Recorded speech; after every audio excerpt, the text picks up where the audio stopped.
أعوذ بالله من الشيطان الرجيم بسم الله الرحمن الرحيم وما خلقت الجن والإنس إلا ليعبدون صدق الله العظيم. محترم بزرگوں دوستوں عزیز بھائیوں و ساتھیوں، جنگ آزادی کی تحریک علماء کرام اور مسلمانوں کی قربانیاں اتنا وسیع مضمون ہے کہ اسے اس تھوڑے سے وقت میں بیان نہیں کیا جا سکتا.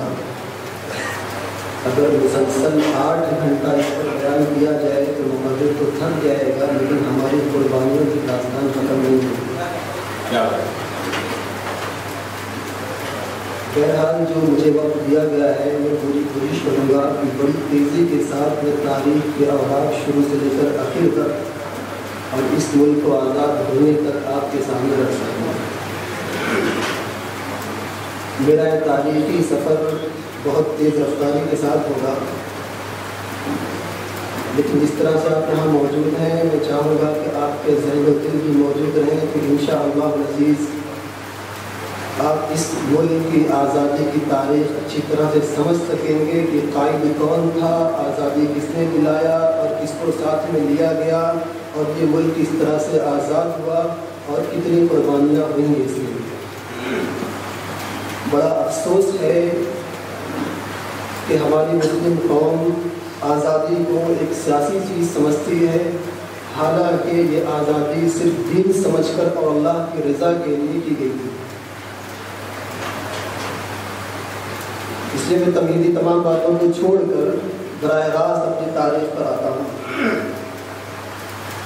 کہ اس ہندوستان میں جب انگریز آئے ہیں تو اس سے پہلے مغل بادشاہ حکومت کیا کرتے تھے، اور پورے ملک میں جہاں مسلمانوں کی مکمل طور پر حکومت تھی کہیں کہیں کچھ راجا مہاراجا بھی تھے. سب سے پہلے پرتگیز جہاں ہندوستان میں بنگال کے راستے سے آئے اور آتے ہی ساتھ انہوں نے تو تجارت کا ڈھونگ رچایا، لیکن جا بجا دارالفضا کورٹ قائم کیے. ہندو بھائیوں کو اور مسلم بھائیوں کو دونوں کو یہ نوٹس دے دی گئی کہ تم عیسائی ہو جاؤ، کرسچن بن جاؤ، ورنہ ظلم اور بربریت کے لیے تیار ہو جاؤ. اور ظلم اور بربریت کا وہ ننگا ناچ ناچا گیا کہ تاریخ کے صفحات اس سے بھرے پڑے ہوئے ہیں. جب انگلستان، برطانیہ اور برٹش کے لوگوں نے یہ دیکھا کہ ہندوستان میں پرتگیز پہنچ چکے ہیں اور اپنے مقصد میں کامیاب ہو رہے ہیں، تو سب سے پہلے انہوں نے ایسٹ انڈیا کمپنی 101 افراد پر مشتمل بنائی اور وہ بنگال کے راستے میں ہندوستان آئے. تجارت کی نیت لے کر آئے، لیکن تجارت کے بہانے سے وہ اپنی فوج بھی یہاں آہستہ آہستہ منتقل کرتے رہے. آہستہ آہستہ فوج آتی چلی گئی، اور چونکہ اکثر مقامات پر نوابوں کی حکومت تھی، نوابوں سے وہ ٹکراتے رہے اور آہستہ آہستہ آہستہ آہستہ اپنی حکومت اور سلطنت کو بڑھاتے چلے گئے. بہانہ تجارت کا تھا، لیکن آہستہ آہستہ حکومت پر قابض ہوتے چلے گئے. چونکہ ابھی نواب تھے،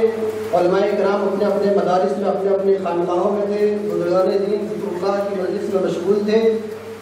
نواب اور جو ہندو مہاراجا تھے یہ لوگ انگریزوں سے مقابلے میں آئے، لیکن ظاہر سی بات ہے وہ اپنے عیالانہ اور شاکرانہ چال میں کامیاب ہوتے چلے گئے. ایک وقت وہ آیا جب مغل کی سلطنت اور دلی وہ پہنچے ہیں. دلی پہنچنے کے بعد ساری صورتحال جو اتنی کمزور ہو چکی تھی، تو اس وقت یہ کہہ دیا گیا، بادشاہ سے بجبر و اکراہ لکھوا لیا گیا کہ خلق اللہ کی، ملک بادشاہ سلامت تھا، لیکن حکومت ایسٹ انڈیا کمپنی تھی. اس ملک میں جو آرڈر چلے گا وہ ایسٹ انڈیا کمپنی کا چلے گا. اور جتنے ملازمین تھے محکمے میں انہیں نوٹس دے دی گئی کہ تم گورنمنٹ کی ملازمت چھوڑ دو یا عیسائی ہو جاؤ، دو میں سے ایک چیز تمہیں کرنا ہے. جا بجا انہیں ظلم اور بربریت کا سامنا کرنا پڑا. برطانیہ سے کئی پادریوں کو بلایا گیا اور یہ کہا گیا کہ مناظرے کرو، مباحثے کرو اور اس ہندوستان کے ہندو اور مسلمانوں کو عیسائیوں میں تبدیل کرو، ان کا مذہب چھین لو اور جس طرح سے ہو سکے اس پورے ملک کو عیسائی بنا دو. یہ محنت شروع ہوئی. وہاں کے پادری علماء ہیں، انہوں نے اس محنت کو آگے بڑھایا اور بہت ظلم ہوا، بہت ظلم ہوا. اس وقت شاہ ولی اللہ محدث دہلوی رحمۃ اللہ علیہ جو عرب سے حدیث کا درس لے کر آئے تھے اور ہندوستان میں سب سے پہلے صحیح ستہ کا درس انہوں نے شروع کیا ہے، جب انہوں نے دیکھا کہ بہت کوششیں کریں اور سب سے پہلی تحریک یہ چلائی کہ اس ہندوستان سے انگریز کو مار بھگایا جائے اور ہندوستان کو مکمل آزادی دلا دی جائے، لیکن وہ دور تھا انگریز کی طاقت کا اور ان کی سلطنت کا۔ جب ان کا انتقال ہو گیا تو مسند خلافت پر اور مسند خانقاہ پر شاہ عبدالعزیز محدث دہلوی رحمۃ اللہ علیہ جو ان کے صاحبزادے تھے اور رونق افروز ہوئے، انہوں نے دیکھا کہ میری قوم اس طرح سے جھگڑی ہوئی ہے، میں ایک بات یہ بتلا دوں کہ اللہ کے نبی صلی اللہ علیہ وسلم نے اپنی قوم کا جب استعمال کیا ہے تو اس قوم میں مسلم بھی آئے ہیں، ہندو بھی آئے ہیں، عیسائی بھی آئے ہیں، یہودی بھی آئے ہیں۔ اللہ کے نبی صلی اللہ علیہ وسلم فرما رہے ہیں اللہم اہد قومی فانہم لا یعلمون، اے اللہ میری قوم کو ہدایت دے دے کہ یہ نہیں جانتی ہے۔ اور قوم کا لفظ جس وقت مخاطب کیا تھا تو قوم اس وقت ایمان نہیں لائے تھے بلکہ طائف کے کفارہ مکہ تھے، اور اللہ کے نبی نے بڑی محبت سے کہا تھا کہ یہ میری قوم ہے۔ شاہ عبدالعزیز محدث دہلوی رحمۃ اللہ علیہ نے جب یہ دیکھا کہ میری ملک کی قوم انگریز کی غلامیت میں جھگڑی ہوئی ہے اور انہیں بجبر و اکراہ عیسائی بنایا جا رہا ہے، جا بجا ظلم کیا جا رہا ہے، تو اس سارے نظام کو دیکھنے کے بعد سب سے پہلا فتویٰ انگریزوں کے خلاف جو جذبہ جہاد کا صادر کیا ہے اس ملک کے اندر وہ شاہ عبدالعزیز محدث دہلوی رحمۃ اللہ علیہ۔ اور شاہ عبدالعزیز محدث دہلوی رحمۃ اللہ علیہ کا یہ فتویٰ دینا تھا کہ انگریزوں کے خیمے میں تو کھلبلی مچ گئی، لیکن اس فتوے پر لبیک کہنے والے سب سے پہلی ذات اور جو شخصیت تھی وہ سلطان ٹیپو رحمۃ اللہ علیہ کی تھی۔ سلطان ٹیپو رحمۃ اللہ علیہ سب سے پہلے اس فتوے پر عمل کیے۔ میرے محترم بزرگوں، دوستوں، عزیز ساتھیوں، سلطان ٹیپو رحمۃ اللہ علیہ وقت کے ولی تھے۔ حضرت مولانا حسین احمد مدنی رحمۃ اللہ علیہ جو 17 سال تک روضہ مبارک کے بازو میں بخاری شریف کا درس دیتے ہیں، دارالعلوم دیوبند کی مسند حدیث کی صدارت کرتے ہیں، وہ لکھتے ہیں کہ سلطان ٹیپو رحمۃ اللہ علیہ اپنے وقت کے ولی سے بڑھ کر قطب کا مقام پا چکے تھے۔ سلطان ٹیپو رحمۃ اللہ علیہ کی کبھی تہجد کی نماز قضا نہیں ہوئی تھی، اور سلطان ٹیپو رحمۃ اللہ علیہ نے کبھی اپنی زندگی میں اپنے سر پر استرا نہیں لگایا تھا۔ وہ مشرع تھے، ایک زندہ ولی صفت آدمی تھے۔ انہوں نے سب سے پہلے اس فتوے پر لبیک کہا اور کہا کہ شیر کی ایک زندگی، ایک دن کی زندگی گیدڑ کی 100 سالہ زندگی سے بہتر ہے، اور انگریزوں سے نبرد آزما ہو گئے، مقابلے میں کھڑے ہو گئے، اور اس وقت تک نہیں چین سے بیٹھے جب تک کہ جام شہادت نہیں نوش کر لیا۔ پھر اس کے بعد شاہ عبدالعزیز محدث دہلوی رحمۃ اللہ علیہ، نواب تو اپنی اپنی جگہوں پر تھے، اپنی اپنی حکومتوں میں تھے۔ ہوتا یہی ہے کہ قائدین بہت ہوتے ہیں، لیکن جب ملت اسلامیہ پر اور قوم و ملک و ملت پر مسائل آتے ہیں تو علماء آگے آتے ہیں اور باغ دوڑ کو اپنے ہاتھ میں لیتے ہیں اور ملک اور ملت کے لیے وہ کام انجام دیتے ہیں جس کے لیے اللہ رب العالمین نے ان کو پیدا کیا۔ میرے محترم بزرگوں، عزیز ساتھیوں، شاہ عبدالعزیز محدث دہلوی رحمۃ اللہ نے جب یہ فتویٰ دیا تو سب سے پہلے اپنے شاگرد رشید، اپنے مرید سید احمد شاہ بریلوی رحمۃ اللہ علیہ، سید احمد شاہ بریلوی رحمۃ اللہ علیہ کو جو رائے بریلی کے رہنے والے تھے، انہیں کہا کہ دیکھو اب تو انگریزوں کے خلاف یہ فتویٰ نکل چکا ہے کہ انگریزوں کو مکمل طور پر اس ملک سے مار بھگانا ہے، اس ملک کو آزاد کرانا ہے، اسلام کی بقا اور تحفظ کرنا ہے، ہندو اور مسلمانوں دونوں کو انصاف دلانا ہے، اس لیے عملی طور پر تم کسی نواب کے یہاں جا کر شامل ہو جاؤ اور ہندوستانوں سے مقابلہ کرو۔ اس وقت کے ایک نواب کی فوج میں جا کر سید احمد شہید رحمۃ اللہ علیہ شامل ہو گئے، اور 7 سال تک ان کے ساتھ انگریزوں سے مقابلہ کرتے رہے۔ لیکن جب یہ دیکھا گیا کہ وہ نواب جو خود انگریزوں کے مقابلے میں تھا اب انگریزوں سے ٹوٹ کر انگریزوں سے ساز باز کر رہا ہے، تو سید احمد شہید بریلوی رحمۃ اللہ علیہ وہاں سے دور ہو گئے اور کہا کہ اگر ان نوابوں کے ساتھ ہم رہیں گے تو پتہ نہیں 7 سال 10 سال تک یہ لڑائیاں لڑیں گے، اس کے بعد ساز باز کرنے کے بعد علیحدہ ہو جائیں گے، اس سے بہتر یہ ہے کہ اب پوری کی پوری قیادت جو ہے یہ علماء کرام کے ہاتھ میں آ جائے جذبہ جہاد کی اور جہاد کی۔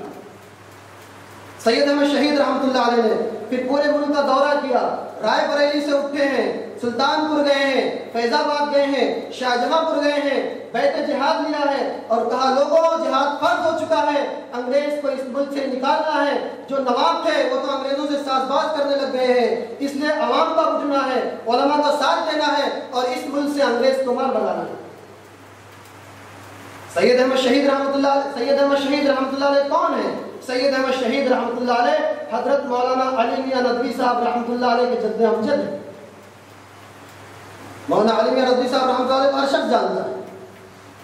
سید احمد شہید رحمۃ اللہ علیہ نے سب سے پہلے تحریک بالا کوٹ چلائی.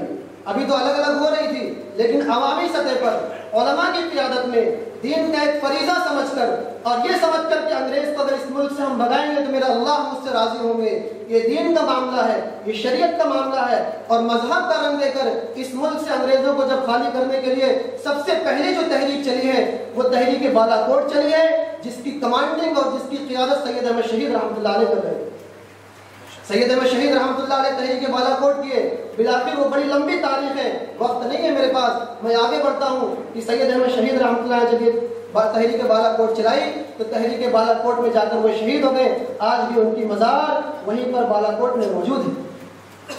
ان کے ساتھ سید شاہ اسماعیل شہید رحمۃ اللہ علیہ تھی، اس لیے ان کے نام کے آگے شہید کا لفظ آتا ہے، جو شاہ عبدالعزیز محدث دہلوی رحمۃ اللہ علیہ کے خانوادے سے تھے، جنہوں نے سب سے پہلا فتویٰ صادر کیا تھا.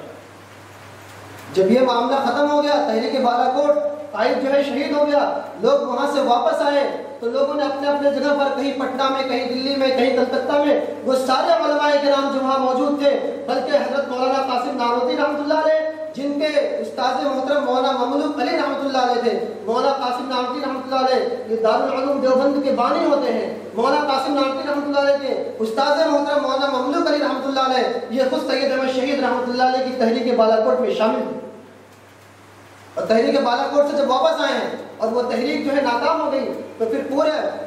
ملک کے اندر جا بجا وہ تحریک علماء اکرام نے شروع کر دی، اور پوری قیادت علماء اکرام کے ہاتھ میں تھی.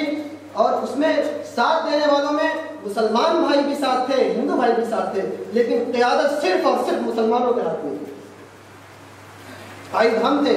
صفِ اولیٰ میں جب صفیں لگتی تھی انگریزوں کے خلاف تو صفِ اولیٰ کے اندر مسلمانوں کی صفیں رہا کرتی تھی، اور جب تعداد نکالی جاتی تھی کہ شہید کتنے ہوئے، رب کعبہ کی قسم کھا کر کہتا ہوں کہ مسلمانوں کی تعداد 3-4 گنا زیادہ ہوتی تھی. میرے محترم ساتھیوں، جب پڑا وقت گلستان میں تو خوب ہم نے دیا، جب باہر آئی تو کہتے ہیں تیرا کام نہیں. یہ تحریک بالا کوٹ پہلی تحریک تھی. اس کے بعد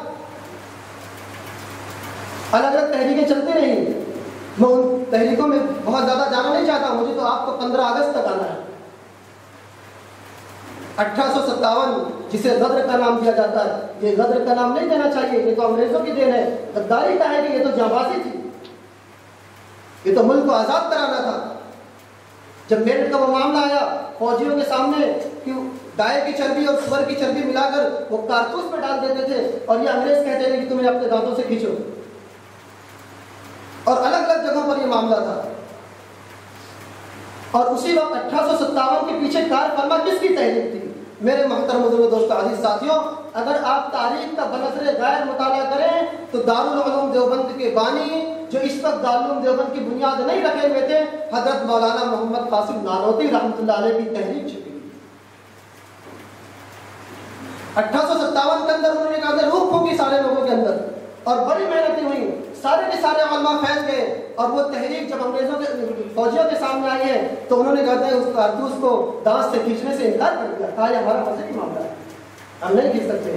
ہم نے اور انگریزوں سے کہا کہ ہم نے پورا ملک آزاد کرا کے تمہیں دے دیا، لیکن تم نے ہمارے ساتھ یہ کیا ہے کہ ہمارے مذہب میں مداخلت کرنے لگے. ان فوجیوں نے کہا کہ خدا کی قسم مذہب میں مداخلت برداشت نہیں کی جا سکتی.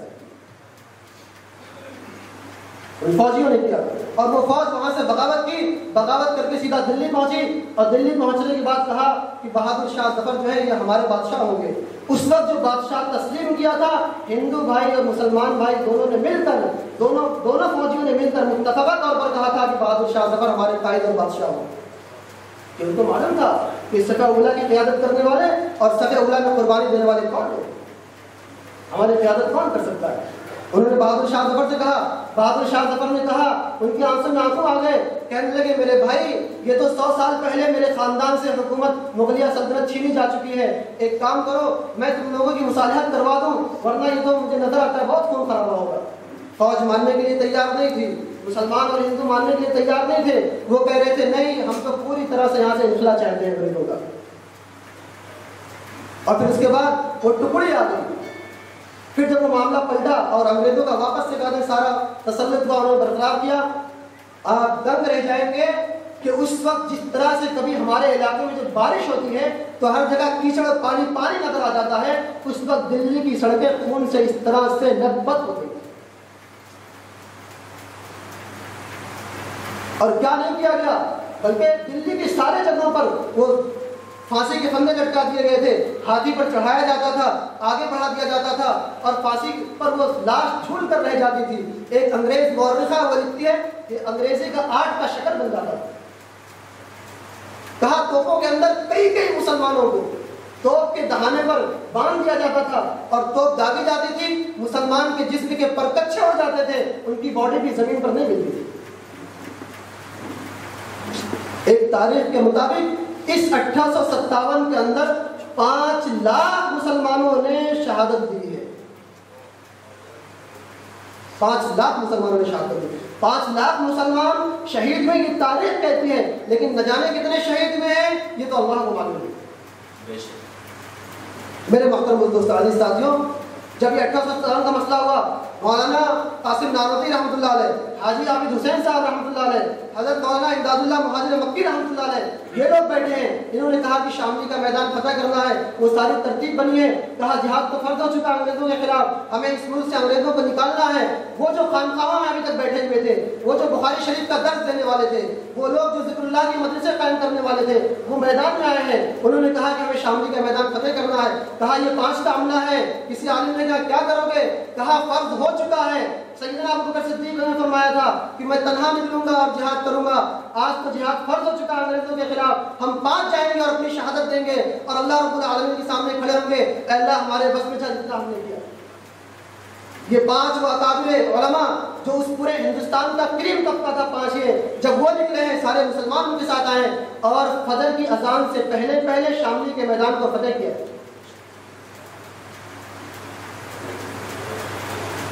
شاملی کے میدان کو فتح کیا ہے. اس کے بعد انگریزوں نے بعد میں پھر وارنٹ جاری کیا، پھر کوئی کہیں چلا گیا. حاجی امداد اللہ مہاجر مکی اسی لیے کہا جاتا ہے کہ اس وارنٹ کے بعد وہ مکہ چلے گئے تھے. حافظ دامن شہید رحمۃ اللہ علیہ اسی میں شہید ہوئے ہیں. مولانا قاسم نانوتوی رحمۃ اللہ علیہ کا کارنامہ اسی میں آیا ہے. اور یہ سارے علماء جو ہے ہر طرف سے مارے جا رہے تھے. ایک انگریز مورخ مسٹر ایڈورڈ ٹامسن یہ لکھتا ہے اپنی تاریخ کے اندر، وہ کہتا ہے مجھے میرے پیدا کرنے والے کی قسم کہ میں نے دلی کے چاندنی چوک سے لے کر خیبر تک، جو ابھی پاکستان میں وہ جا چکا ہے خیبر، لکھتا ہے کہ میں دلی کے چاندنی چوک سے لے کر خیبر تک میں نے کوئی ایسی درخت نہیں دیکھی ہے جس پر کسی عالم کی گردن نہ لٹکی ہوئی. ہم نے معمولیاں بربادی کی. انگریز مورخ اپنی تاریخ میں لکھتا ہے، انگریز لکھ رہا ہے، یہ کوئی ہندوستان کا ہمارا ہندو بھائی یا مسلمان نہیں لکھ رہا ہے، یہ انگریز لکھ رہا ہے. وہ لکھتا ہے کہ میں ایک مرتبہ اپنے خیمے میں آیا تو میں کیا دیکھتا ہوں کہ 40 علماء کرام کو ان کے کپڑے اتار کر توے کے اندر جلتے ہوئے تیل میں انہیں پکا دیا گیا. اس کے بعد میرے سامنے اور 40 علماء کرام کو لایا گیا اور یہ کہا گیا کہ تم سب یہ کہہ دو. کہا میں وہ عینی شاہد ہوں، میں دیکھ رہا ہوں. ایک عالم سے پوچھا جاتا تھا یہ کہہ دو تم 1857 کی بغاوت کی تحریک کے پیچھے جو مولانا قاسم نانوتوی رحمۃ اللہ چلا رہے تھے، دارالعلوم دیوبند کے بانی، تم ان میں شامل نہیں تھے، یہ کہہ دو تمہیں چھوڑ دیا جائے گا. وہ کہتا ہے کہ مجھے میرے پیدا کرنے والے کی قسم میرے آنکھوں کے سامنے ایک کے کپڑے اتارے گئے ہیں، جلتے ہوئے تیل کے اندر پکایا گیا ہے، لیکن ان میں سے کوئی ایک نہیں تھا جو یہ کہتا تھا کہ میں اس تحریک کے اندر شامل نہیں تھا.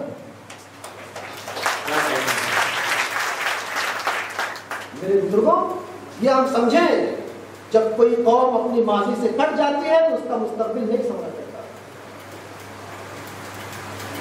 کسی قوم کو اپنے مستقبل کو سنوارنے کے لیے ماضی سے رابطہ رکھنا ہوگا.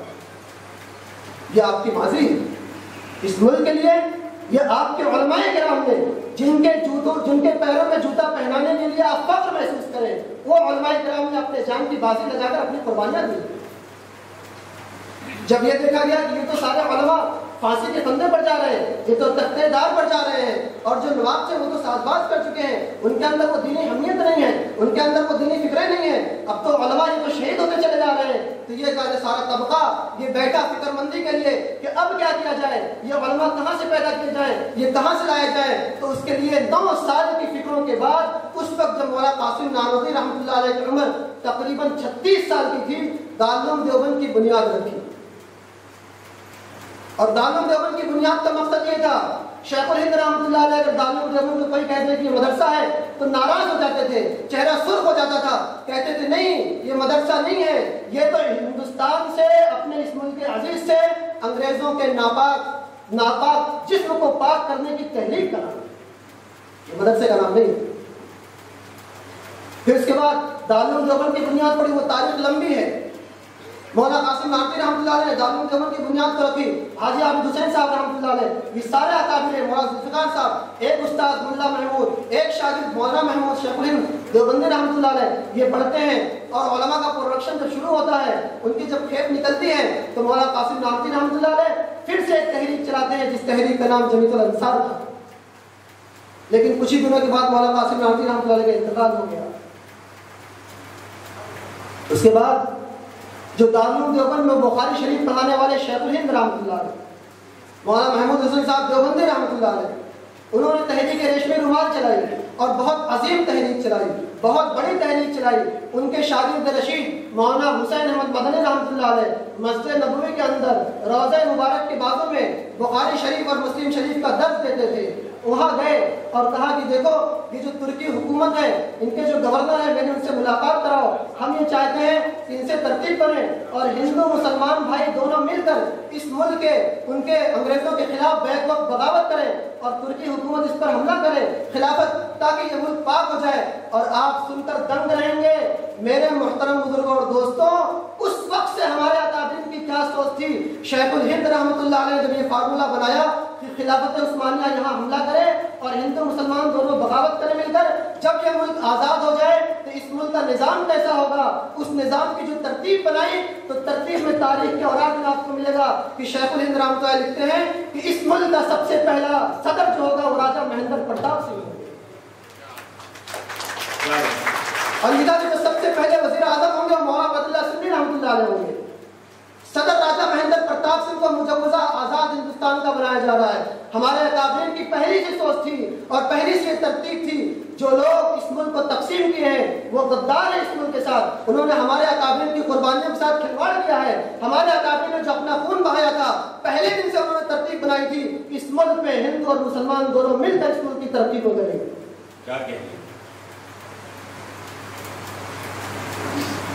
جب ملک آزاد نہیں ہوا تھا اس وقت جب شروع سے ترتیب چل رہی تھی، اس وقت یہ پورا نقشہ تیار کیا گیا تھا کہ آزاد ہندوستان کن کے ہاتھوں میں ہوگا، کس طرح سے نظام چلے گا، اس ملک کے ایک ایک مٹی کو اس کو سنوارنا ہے دونوں کو مل کر۔ یہ اس ملک کے ایک جسم کے دو آنکھوں کی طرح ہے۔ میرے محترم دوستوں، عزیز ساتھیوں، تاریخ کو اور آگے لے جاتے ہیں، وقت بہت کم ہے، میں بہت تیزی سے دوڑ رہا ہوں۔ تحریک ریشمی رومال جاسوسی سے تھی،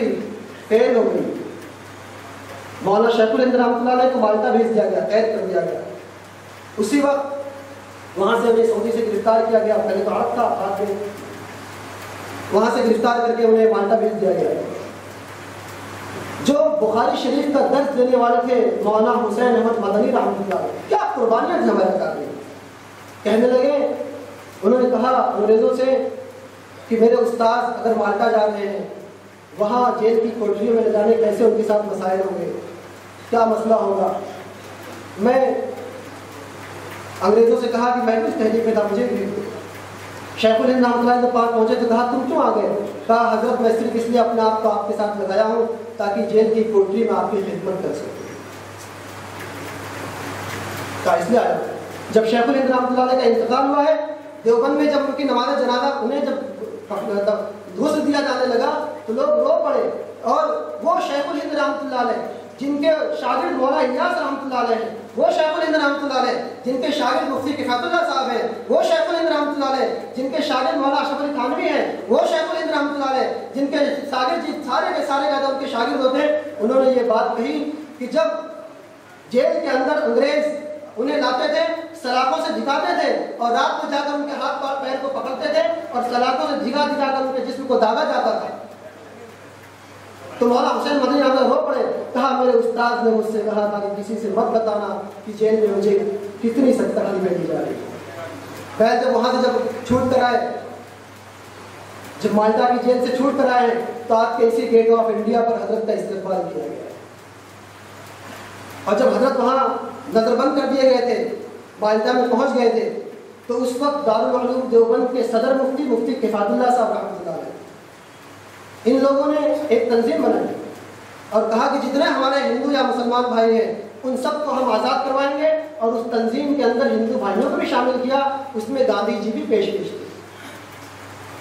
میں شامل کیا۔ ایک محترمہ جملہ آیا اور بتانا چلوں کہ لوگ سمجھتے ہیں کہ نمک سازی کا قانون، ہم نے تاریخ میں پڑھا ہے تحریک نمک سازی۔ میرے محترم بزرگوں، دوستوں، عزیز ساتھیوں، جس وقت گاندھی جی نے تحریک نمک سازی قانون میں پیش آگے آئے تھے، اس وقت ساتھ میں دارالعلوم دیوبند کے صدر مفتی کفایت اللہ صاحب بھی شامل تھے۔ اس وقت جمعیت علماء ہند کے ناظم عمومی بھی شامل تھے، اس وقت سید محمد میاں صاحب بھی شامل تھے، ہمارے یہ اکابر علماء بھی اس تحریک میں شامل تھے۔ لیکن ہم نے تاریخ میں جو عمومی سطح پر بیان کی جاتی ہے، علماء کی قربانیاں تو چھوڑ دیجیے، کہیں مسلمانوں کا ذکر بھی نہیں ملتا ہے، یہ شامل تھے۔ تحریک موالات ہو جائے، جتنی تحریکیں آپ کو قیادت کی شکل میں علماء اکرام ملیں گے، اور ان کی آوازوں پر لبیک کہنے والے مسلمان اور ہندو ساتھ میں ملیں گے۔ اس کے بعد یہ کارواں آگے بڑھتا گیا، انہوں نے جب قید ہو گئے تو جمعیت علماء ہند قائم ہوئی، صرف اس لیے تاکہ ہم اس ہندوستان سے آزاد کرائیں، اور یہاں پر حضرت کو استقبالیہ دیا گیا گیٹ آف انڈیا پر، اور وہ آئے۔ اسی میں حضرت نے کہا، اس وقت مولانا شوکت علی اور مولانا محمد علی یہ دونوں بھائی مل کر خلافت کی تحریک چلا رہے ہیں، جو آپ کا خلافت ہاؤس ہے، اس کی تاریخ سے بھی لوگ واقف نہیں ہیں۔ اچھے مولویوں سے پوچھ لیا جائے تو انہیں خلافت ہاؤس ہے۔ خلافت ہاؤس یہ کیا چیز ہے؟ دراصل اللہ کے نبی صلی اللہ علیہ وسلم سے لے کر ہماری جو خلافتیں چلی ہیں، پورے سلطنت اسلامیہ کی خلافت راشدہ، خلافت بنو امیہ، خلافت بنو عباسیہ، پھر خلافت عثمانیہ، یہ پوری ایک خلافت تھی، اور دنیا کے جس خطے پر مسلمان پر ظلم ہوتا تھا تو خلافت عثمانیہ یہ اعلان کرتا تھا کہ ترکی کا بحری بیڑا پہنچ رہا ہے، تو سارے لوگ کپانے لگ جاتے تھے۔ یہ ان لوگوں کو برداشت نہیں ہوتا تھا، وہ یہ کہتے تھے کہ مسلمانوں کی خلافت کو ختم کر دیا جائے تاکہ یہ معاملہ ختم ہو جائے۔ تو جو پہلی جنگ عظیم اور دوسری جنگ عظیم رچی گئی، یہ صرف اور صرف خلافت کو ختم کرنا تھا، اور ہندوستان میں جو انگریز آئے تھے ان کا مقصد بھی یہ تھا کہ یہاں کے مسلمان بہت مضبوط ہیں حکومتی سطح پر، اس لیے ان ساروں کو ملا کر خلافت کو ختم کرنا ہے۔ جب دوسری جنگ عظیم چل رہی تھی تو اسی وقت میں، اور یہ سارے علماء جانتے تھے کہ اصل راز کیا ہے، یہ اصل چیز کیا ہے، تو اس وقت مولانا محمد علی، مولانا شوکت علی جوہر نے، جب برطانیہ کے لوگ، برٹش گورنمنٹ ترکی حکومت کے خلاف ہندوؤں اور مسلمانوں کو دوسری جنگ عظیم میں ہندوستانیوں کو جھونکنا چاہتے تھے، تو اس وقت ان دونوں بھائیوں نے مل کر اور بہت سے علماء نے مل کر یہ تحریک چلائی کہ ہم اپنی خلافت کے سامنے، اپنے خلافت کے مقابلے میں نہیں ہے۔ یہ خلافت ہاؤس جو اس وقت دنیا پر شیخ الہند رحمۃ اللہ علیہ ہے، ان کا استقبال کیا گیا، دارالعلوم کے دیوبند کے صدر مفتی صاحب آئے، ان لوگوں نے یہ مل کر تجویز پاس کی، کہا دیکھو یہ آزادی کا قافلہ قائدانہ طور پر شاہ ولی اللہ محدث دہلوی رحمۃ اللہ سے لے کر آج تک ہم چلا رہے ہیں، لاکھوں کے لاکھوں مسلمان شہید ہو گئے، لاکھوں کے لاکھوں علماء شہید ہو گئے، لیکن ایسا کرتے ہیں کہ اب ہم ہندو بھائیوں کو بھی اس قیادت کے اندر شامل کریں تاکہ ملک کے سارے ہندو جڑ جائیں۔ اس ملک کی آزادی کے لیے اپنے ہندو بھائیوں کو سینے سے ملا کر اس ملک کی آزادی میں قائدانہ رول ادا کرنے کے لیے ہمارے علماء کرام نے اتنے دنوں سے قربانیاں دینے کے بعد انہیں صف اولا میں بڑے پیار و محبت سے لا کر کھڑا کیا۔ میرے بزرگوں، ہمیں تاریخ کا علم کہاں ہے؟ دیکھیں تو صحیح، ہر محاذ پر قائد ہم تھے اور اس ملک کو آزاد کرایا۔ اس کے بعد گاندھی جی کو باقاعدہ وہاں سے بلوایا گیا اور گاندھی جی کو پورے ملک میں دورہ کروایا گیا۔ اس وقت دارالعلوم دیوبند کے صدر مفتی کفایت اللہ صاحب رحمۃ اللہ علیہ، جو جمعیت علماء ہند کے صدر تھے، جو ہندوستان کو آزاد کرانے کے لیے کیا گیا تھا، جمعیت علماء ہند نے محض اپنے فنڈ پر گاندھی جی کو پورے ملک کا دورہ کروایا، کہا ہندو بھائی ہمارے ساتھ آنا چاہیے۔ پھر اس کے بعد تحریک موالات ہے، تحریکیں اور بہت سی تحریکیں چلی، اور ہوتا ایسا ہوا کہ جب انگریز نے اب دیکھا کہ اب تو آؤ نہ تاؤ، اب تو ملک چھوڑنا ہی پڑے گا، تو انہوں نے اس وقت انگریز نے کانگریس کی بنیاد رکھی۔ آپ خوش نہ ہو، میں سیاسی آدمی نہیں ہوں، میں کانگریس سے مراد آج کی کانگریس کو نہیں کہہ رہا ہوں، اس وقت جو کانگریس بنی آج بھی وہی ہے۔ کانگریس نے بنیاد رکھی، لیکن کانگریس کی قربانیاں دیکھیے بعد میں کہ کانگریس کی بنیاد رکھی انگریزوں نے رکھی تھی، اور اس لیے رکھی تھی کہ یہ کانگریس جو ہے ہمارے مفادات کو پورا کرے۔ جب جمعیت علماء اور گاندھی جی اور اس سارے ملک کے لوگ بیٹھے ہیں سب جوڑ کر، تو انہوں نے یہ طے کیا کہ چونکہ ہندو بھائی بھی ساتھ میں لینا ہے، جمعیت علماء تو علماء اس میں ہے، تو ایسا کریں کسی ایک تنظیم کو بنا لیا جائے تاکہ اس تنظیم میں ہندو اور مسلمان دونوں آ جائیں۔ اب یہ غور ہو رہا تھا کہ اس کے بعد جو ہے یہ تنظیم میں ہندو مسلمان دونوں آ رہے تھے، تو کسی نے رائے دی کہ دیکھو کانگریس کی بنیاد تو پڑی ہوئی ہے، اگر ہم دوسری کوئی تنظیم بنائیں گے تو کانگریس میں انگریز موافقین ہیں اور یہ انگریز مخالف کی تنظیم ہوگی، دونوں میں ٹکراؤ ہوگا، اس سے بہتر ہے کہ اسی کانگریس میں چلے جائیں، وہاں کے لوگوں کو بھی اپنا ہم نوا بنا لیں اور اس تنظیم کا رخ انگریزوں کے خلاف کیا جائے۔ تو اس وقت دارالعلوم دیوبند میں بخاری شریف کا درس دینے والے مولانا حسین احمد مدنی رحمۃ اللہ علیہ، شیخ الہند رحمۃ اللہ علیہ کے علما پر مفتی کفایت اللہ صاحب رحمۃ اللہ علیہ، یہ سارے کے سارے علماء کانگریس میں چلے گئے اور کہا یہ بات صحیح ہے کہ دوسری تنظیم پیدا کریں، اسی کے رخ کو موڑ دو اور انگریزوں کے خلاف کریں۔ اصل تو افراد ہوتے ہیں، اصل تنظیم جو ہے وہ در و دیوار کا نام نہیں ہے، اصل تو افراد کا نام ہے۔ اور اس وقت کانگریس کی جو صدارت کی کرسی دی گئی وہ حضرت مولانا حسین احمد مدنی رحمۃ اللہ علیہ کو دی گئی، اور پھر انہوں نے پورا رخ بدل دیا، اور یہ کانگریس اب متفقہ طور پر ہندو اور مسلمانوں کی ایسی تنظیم ہو چکی تھی جو اس ملک سے انگریزوں کو مار بھگانے کا بیڑا اٹھایا تھا۔ لیکن پھر جب یہ دیکھا انگریزوں نے کہ اب یہ تو کام پوری طرح سے ہو نہیں سکے گا، تو انہوں نے 1935 ایکٹ انڈیا کو چھوڑنے کا ایکٹ پاس کیا کہ ٹھیک ہے ہم تمہارے حوالے یہاں کا قانون اندرونی طور پر کر دیتے، ابھی ہندو اور مسلمان ایک پلیٹ میں کھانا کھانے والے،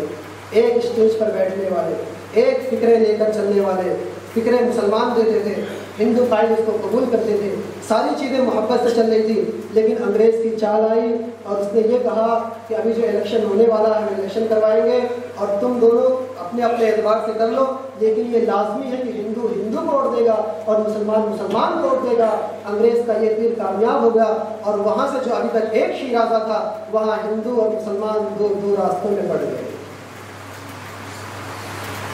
دو راستے میں بڑھ گئے۔ پھر اس کے بعد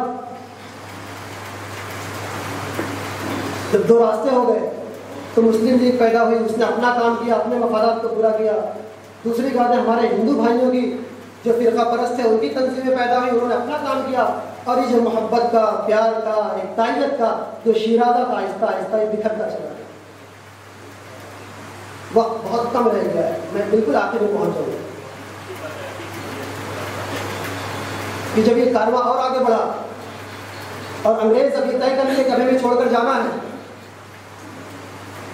ہمیں چھوڑ کر جانا ہے، تو انہوں نے یہ بات طے کی کہ ٹھیک ہے ایسا کر لیں کہ اب الیکشن کر لیا جائے، کون کس طرف ہے کون کس طرف، وہ سارے مسائل آئے۔ پھر ایسا ہوا کہ اس ہندوستان کو تقسیم کا پیش کیا گیا فارمولہ، اور اس وقت جب تقسیم کا فارمولہ پیش کیا گیا تو مسلم لیگ نے کہا کہ انہوں نے پاکستان کا نعرہ دیا، ہندو بھائیوں نے کوئی اور نعرہ دیا، لیکن ابھی بھی کانگریس کے اندر جو علماء کرام اور جو ہندو بھائی قائد بن کر ابھرے ہوئے تھے وہ چاہتے تھے کہ ہندو تقسیم نہ ہو۔ لیکن ایک چون اس وقت کانگریس سے یہ ہوئی جو اس نے کیا کہ تقسیم پر تو بالکل جو اٹل تھے، جو لوگ کہہ رہے تھے، نعرہ لگا رہے تھے ہمارا ملک تقسیم ہوا، اس وقت جمعیت علماء ہند کے جنرل سیکریٹری آخری حد تک یہ ٹھوک کر کہہ رہے تھے، جب نہرو جی دستخط کر رہے تھے تو یہ کہہ رہے تھے کہ بھائی چونکہ ایک ہی ساتھ تھے کہ ابھی بھی رک جاؤ، کسی طرح سے یہ ملک تقسیم نہ ہونے کا، اور بالکل خلاف۔ لیکن اس وقت کانگریس نے یہ تجویز رکھی کہ بنگال کو 2 ٹکڑوں میں تقسیم کر دیا جائے اور پنجاب کو، یہ تو تقسیم تو ہونا ہی تھا، وہ تو انگریزوں کی سارے سسٹم طے تھا، لیکن جو ایک غلطی ہوئی وہ یہ کہا کہ آبادی بھی منتقل ہو جائے۔ اگر آبادی کے انتقال کا